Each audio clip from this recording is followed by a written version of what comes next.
नमस्कार। आज के इस खास विश्लेषण में हम प्राचीन भारतीय परंपराओं, अनसुलझे रहस्यों और आधुनिक विज्ञान के एक अद्भुत संगम पर बात करने वाले हैं। भारत की धरती, सच मानिए, यहाँ कई ऐसे रहस्य दबे हैं जो आज के हमारे विज्ञान को भी सीधी चुनौती देते हैं। आज की हमारी ये कहानी आस्था और विज्ञान को बिल्कुल आमने सामने लाकर खड़ा कर देती है। एक ऐसा रहस्य जो सोचने पर मजबूर कर देगा कि क्या सच में प्राचीन काल में कोई ऐसा विज्ञान मौजूद था जिसे हम आज तक डिकोड ही नहीं कर पाए हैं। चलिए शुरू करते हैं। तो आइए सबसे पहले उस बहुत ही अजीबोगरीब विरोधाभास की बात करते हैं जो इस पूरे रहस्य के एकदम केंद्र में है। एक तरफ है जानलेवा जहर और दूसरी तरफ जीवन देने वाला चमत्कारी अमृत। मतलब ये विचार ही अपने आप में कितना चौंकाने वाला है ना? हम बचपन से यही सुनते आए हैं कि जहर की एक छोटी सी बूंद भी इंसान की जान ले सकती है, लेकिन यहाँ दावा इसके बिल्कुल उलट है। और सच कहूं तो यही वो विरोधाभास है जो इस विषय को इतना ज्यादा दिलचस्प बनाता है कि हम इसे वैज्ञानिक और तार्किक दोनों नजरियों से गहराई से समझने की कोशिश करें। तो ये पूरा रहस्य आखिर शुरू कहाँ से होता है? चलिए आपको उस जगह पर ले चलते हैं जहां ये सारी घटनाएं घटती हैं। दक्षिण भारत के बेहद ही दुर्गम पहाड़ों और प्राचीन घने जंगलों के बीच शान से खड़ा है ये पलानी मुरुगन मंदिर। ये सिर्फ कोई आम धार्मिक स्थल नहीं है, अपने आप में एक पूरा का पूरा प्राचीन इतिहास समेटे हुए है। यहाँ का माहौल इतना रहस्यमयी और शांत है कि कोई भी पहली बार में मंत्रमुग्ध हो जाए। भगवान मुरुगन को समर्पित इस मंदिर की अद्भुत वास्तुकला और इसका एकांत स्थान दोनों ही मिलकर इसके चारों ओर बुनी गई उन चमत्कारी कहानियों को और भी ज्यादा गहरा बना देते हैं। अब इस मंदिर के ठीक बीचों बीच जो रहस्यमयी मूर्ति स्थापित है, उसके पीछे जिस खास इंसान का नाम आता है वो है सिद्धर बोगर। अगर स्थानीय कथाओं की माने तो सिद्धर बोगर केवल एक आध्यात्मिक गुरु नहीं थे, बल्कि उन्हें एक बहुत ही उच्च कोटि का रसायनविद यानी एक प्राचीन केमिस्ट भी माना जाता है। ये बात वाकई सोचने वाली है कि कैसे उस समय अध्यात्म और विज्ञान को अलग अलग खानों में नहीं रखा जाता था, बल्कि वे एक ही सिक्के के दो पहलू थे। कहा जाता है कि उन्होंने अपने इसी गहरे रासायनिक ज्ञान का इस्तेमाल करके इस अनोखी मूर्ति को बनाया था। और यही वो मूर्ति है जिससे एक ऐसा चौंकाने वाला दावा जुड़ा है जो किसी को भी हैरान कर दे। बात है उन सामग्रियों की जिनसे इसे बनाया गया। जरा इन खनिजों की लिस्ट पर गौर कीजिए। हम बात कर रहे हैं पारा, आर्सेनिक और सल्फर जैसे रसायनों की। ये वो चीजें हैं जो इंसानों के लिए सीधे तौर पर जानलेवा साबित होती हैं। आज का मॉडर्न साइंस भी इन्हें बेहद विषैला मानता है। इनके कच्चे रूप को छूना भी मौत को बुलावा देना हो सकता है। पर इसके बावजूद दावा यह है कि इन्हीं घातक खनिजों को मूर्ति बनाने के लिए कच्चे माल की तरह इस्तेमाल किया गया था। ये आइडिया ही हमारी आम वैज्ञानिक समझ को पूरी तरह से हिला कर रख देता है। और यहीं से एंट्री होती है नवपाषाण की। देखिए, नवपाषाण का मतलब सिर्फ इन 7 जहरों को आपस में मिला देना भर नहीं है। ये एक बहुत ही विशिष्ट और कॉम्प्लेक्स शुद्धिकरण प्रोसेस का नतीजा है। वहां के लोगों का पक्का विश्वास है कि सिद्धर बोगर ने सालों के गुप्त रासायनिक शोध और बेहद कड़ी शुद्धिकरण प्रक्रिया के बाद इन जहरों के मूल स्वभाव को ही पूरी तरह से बदल डाला, और इसी प्रोसेस ने इन जानलेवा रसायनों को एक जीवन देने वाली औषधि में बदल दिया। लेकिन यहीं पर एक बहुत बड़ा सवाल खड़ा हो जाता है। आप खुद सोचिए, हजारों साल पहले जब कोई मॉडर्न लैब नहीं थी, कोई एडवांस्ड मशीनरी नहीं थी और ना ही टेम्परेचर कंट्रोल करने वाले आज के उपकरण थे, तब इतनी जटिल और सटीक रासायनिक प्रक्रिया को अंजाम कैसे दिया गया होगा? इन भयंकर अस्थिर खनिजों को शुद्ध करना ये लॉजिकली और फिजिकली लगभग नामुमकिन सा लगता है। और सच कहूं तो यही वो पॉइंट है जो इस पूरे दावे को एक बहुत ही गहरे रहस्य में बदल देता है। खैर, मूर्ति तो बन गई, लेकिन इस रहस्य का सबसे चर्चित हिस्सा वो है जो इस मंदिर में रोजाना होता है। मंदिर में हर दिन एक बहुत ही खास प्रक्रिया अपनाई जाती है। सबसे पहले इस नवपाषाण मूर्ति पर दूध चढ़ाया जाता है।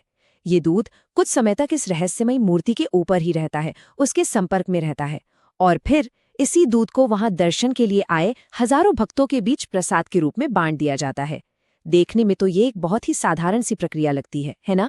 लेकिन स्थानीय मान्यताओं की माने तो मूर्ति के संपर्क में आने वाला वो कुछ समय ही उस दूध की केमिकल गुणों को पूरी तरह से बदल कर रख देता है।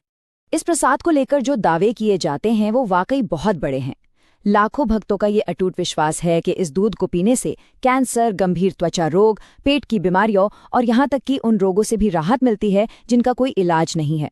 अब यहाँ ये ध्यान रखना बहुत जरूरी है कि सारे दावे स्थानीय लोक कथाओं और पीढ़ियों से चली आ रही मान्यताओं पर आधारित हैं, जो आज भी लोगों के बीच गहराई से बसे हुए हैं।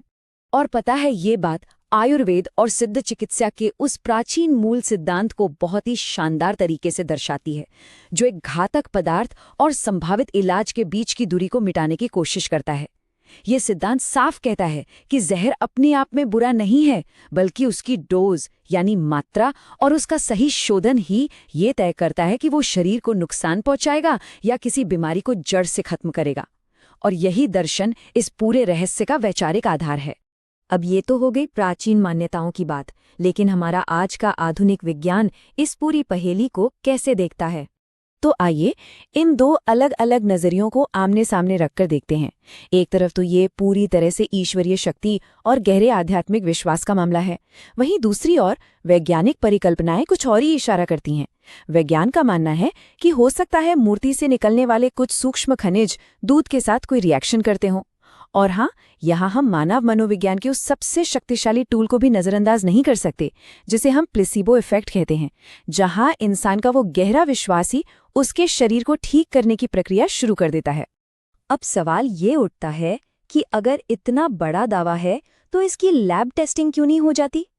इस पहेली को सुलझाने में सबसे बड़ी रुकावट यही है कि इस प्राचीन मूर्ति पर मॉडर्न साइंस अपनी पूरी क्षमता का इस्तेमाल कर ही नहीं सकता। मंदिर के नियम बहुत सख्त हैं और सदियों पुरानी धार्मिक परंपराओं का सम्मान करते हुए मूर्ति की किसी भी तरह की डिटेल्ड वैज्ञानिक जांच या लैब टेस्टिंग की इजाज़त नहीं है। इस वजह से रिसर्चर्स के हाथ बंधे हुए हैं और उनके पास इस रहस्य की तह तक जाने के मौके बहुत ही सीमित हैं। और इसी सीमित जांच का नतीजा ये है कि आधुनिक चिकित्सा विज्ञान की नज़र में आज की तारीख तक ऐसा कोई भी ठोस या वेरीफाइड मेडिकल सबूत मौजूद नहीं है जो इन चमत्कारी दावों पर मुहर लगा सके।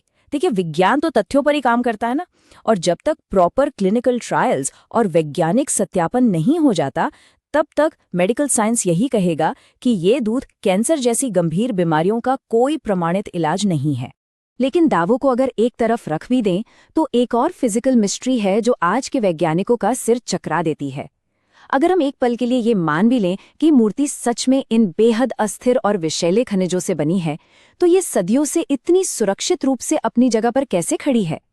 केमिस्ट्री के हिसाब से तो ऐसे खनिजों का मिश्रण वक्त के साथ टूट जाना चाहिए या फिर उनसे खतरनाक गैसें निकलनी चाहिए। लेकिन इस मूर्ति का इतने लंबे समय तक अपनी संरचना को बिल्कुल वैसे ही बनाए रखना, ये अपने आप में किसी बहुत बड़ी इंजीनियरिंग और केमिकल पहेली से कम नहीं है। तो क्या ये संभव है कि इस पहेली का जवाब हमारे उसी खोए हुए प्राचीन ज्ञान में छिपा हो? जब हम पुराने ग्रंथों और लिपियों को खंगालते हैं तो एक बात बिल्कुल साफ हो जाती है। प्राचीन भारतीय सिद्ध परंपराओं के पास सिर्फ पूजा पाठ या अध्यात्म का ही ज्ञान नहीं था। वे केमिस्ट्री यानी रसायन विज्ञान, धातुओं को पिघलाने वाली मेटलर्जी और फार्माकोलॉजी यानी औषधीय विज्ञान में भी बेहद एडवांस थे। ये सारी बातें इस तरफ सीधा इशारा करती हैं कि वो प्राचीन संस्कृतियां बहुत ही जटिल औषधीय मिश्रणों के साथ एक्सपेरिमेंट कर रही थीं। उनके पास प्रकृति के रहस्यों को समझने का अपना एक अलग और शायद कहीं ज्यादा गहरा तरीका था। और ये सारी बातें हमें लाकर खड़ी कर देती हैं एक अंतिम चौराहे पर। अब हमारे सामने सिर्फ दो ही रास्ते हैं। या तो हम ये मान लें कि सिद्दर बोगर के पास सच में कोई ऐसा हाईटेक साइंटिफिक ज्ञान था जो वक्त के साथ हमेशा के लिए कहीं खो गया, या फिर ये पूरी कहानी इंसान के मन की असीम शक्ति और शुद्ध आस्था द्वारा पीढ़ियों से जिंदा रखा गया एक बेहद ताकतवर मिथक है। इतिहास के पन्नों में ऐसा द्वंद्व हमें अक्सर देखने को मिलता है। तो अंत में एक बहुत ही गहरा सवाल हमारे जहन में रह जाता है, क्या ये सच में मुमकिन है कि उन प्राचीन सभ्यताओं ने ज्ञान के कुछ ऐसे लेवल को अचीव कर लिया था जहां तक आज का हमारा मॉडर्न साइंस पहुंच ही नहीं पाया है? या फिर इस दुनिया में कुछ रहस्य वाकई ऐसे ही बने रहने के लिए हैं जिन्हें किसी लैब में टेस्ट नहीं किया जा सकता, बल्कि जिन्हें सिर्फ एक गहरी आस्था से ही महसूस किया जा सकता है? ये निश्चित रूप से हम सभी के लिए सोचने का एक बड़ा विषय है। आज के इस विश्लेषण में हमारे साथ जुड़ने के लिए बहुत बहुत धन्यवाद।